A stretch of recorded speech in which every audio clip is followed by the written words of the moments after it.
লা লা লা লা লা লা লা। নমস্কার বন্ধুরা, রান্নার ইচ্ছেতে আপনাদের স্বাগত।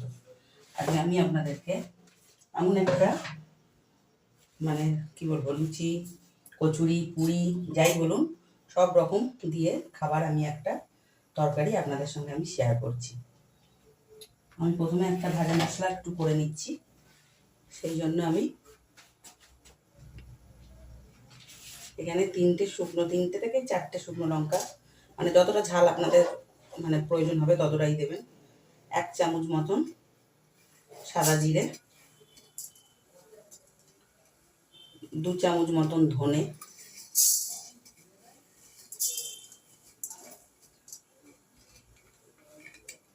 আর একটুখানি দেখুন একটু দারচিনি সামান্য, এই কটা মোটে লবঙ্গ, গোলমরিচ, দুটো ছোট সবুজ যে এলাচ দুখানা দিয়েছি, আর এই 2-4টে লবঙ্গ।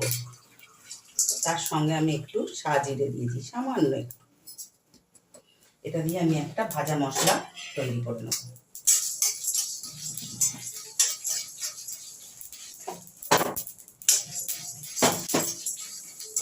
ভাজা মশলাটা করে আমি একদম মিক্সিতে গুঁড়ো করে আমি ফেরত আসছি। আমি কিন্তু কড়া তো বসিয়ে দিয়েছিলাম, আমি তেলটাও দিয়ে দিয়েছি পরিমাণ মতন, যতটুকুনি আমার লাগবে। এবার তেলটা একটু বেশি গরম করবো না, তাহলে কিন্তু মশলাগুলো পুড়ে যাবে। আমি এই ছোট ছোট 3টে শুকনো লঙ্কা,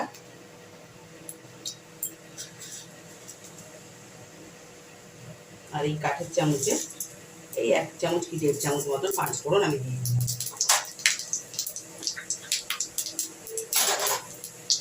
এবার মশলাটা ভাজা হতে হতেই আমি এখানে বেশ কিছুটা আদা বাটা,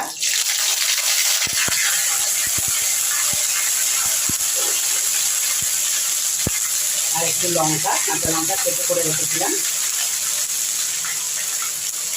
আদা আর কাঁচা লঙ্কাটা আমি দিয়ে দিলাম। আদা আর কাঁচা লঙ্কাটাকে একটু ভাজা করব। কাঁচা লঙ্কাটা কিন্তু আমি থেতো করে দিয়েছি। এবার আমি বেশ কিছু যতটা আলু দরকার আমি কিন্তু খোলা ছাড়াইনি, দেখুন আমি আলুটা এবারে মধ্যে দিয়েছি।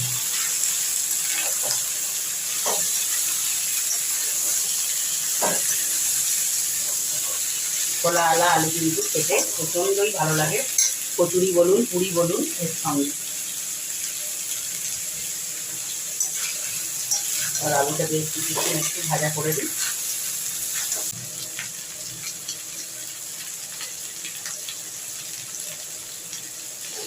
বেশ কিছুক্ষণ আমি আলুটা একটু ভাজা করেছি।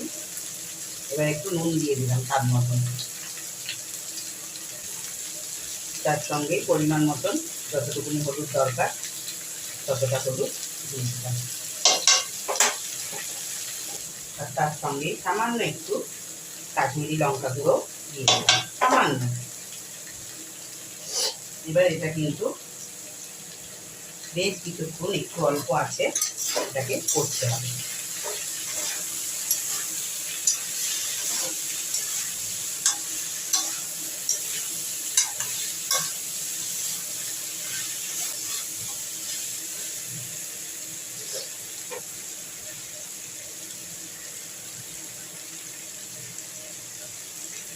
এটা কিন্তু সামান্য গরম জল দিয়ে এটা কিন্তু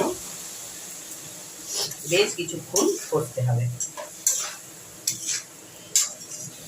এইভাবে একটু একটু করে গরম জল দিয়ে দিয়ে এটাকে বেশ কিছুক্ষণ কষে নিতে হবে।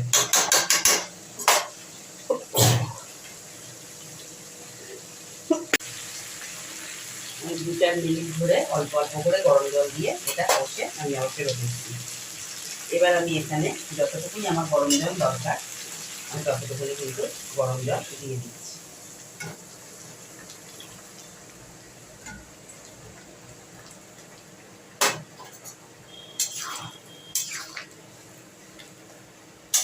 বুঝতেই পারছেন মিষ্টির দোকানের লুচি কচুরি হয় কি ওরা পুরি তৈরি করে একটু মিষ্টি মিষ্টি হয়, সেই জন্য আমি এখানে একটু মিষ্টি দিয়ে দেবো, তাহলে কিন্তু এটা খেতে ভালো লাগবে না। আমার যতটুকুনি দরকার ঠিক আমি ততটুকুনি মিষ্টি দিলাম। এবার আমি এটাকে আলুটা সেদ্ধ হওয়া পর্যন্ত আমি এবার একটু ঢাকা দিয়ে দেবো। অতি অবশ্যই কিন্তু নুনটাও চেক করে নেবেন। দেখুন আমার আলু কিন্তু একদমই এরকম গলে গেছে। এবার আমি কিছুটা আলু একটু বাটিতে তুলে নিচ্ছি, নিয়ে আমি এটাকে একটু হাতার সাহায্যে ম্যাশ করে দেবো।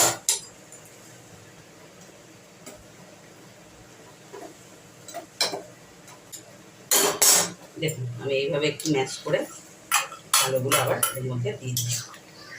তাতে কি হবে, তরকারির যে একটা থিকনেস ওইটা কিন্তু একদম পুরো পারফেক্ট, যেমন কচুরির তরকারি হয় আর কি, মানে দোকানে আপনারা যেমন খান হয় আর কি বলাটাও ভুল। দোকানে আবার এই যে মশলাটা আমি তৈরি করেছি সেই মশলাটা আমি এবার এখানে আমার এই কাঠের চামচের আমি 2 চামচ দিয়ে দিলাম। এবার কিন্তু আর কোনো কিছুই করণীয়তা নেই।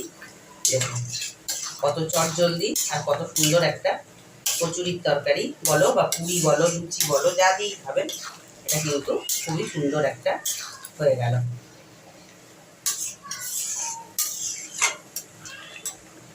আমি এবার এটাকে আপনাদের পরিবেশন করে আমি দেখাচ্ছি। দেখুন বন্ধুরা, এইরকম যদি লুচি কচুরি বা পুরি এরকম যদি তরকারি থাকে তাহলে কিন্তু আর কিছুই লাগে না। মানে এত দারুণ খেতে হয়েছে, মানে আমি কিছুই বলতে পারছি না আর কি। মানে একদম জমে গেছে, পুরো মিষ্টির দোকানের মতন একদম সেম টু সেম ওরকম তরকারি আমি তৈরি করতে পেরেছি। আমি আজকে খুব খুশি হয়েছি।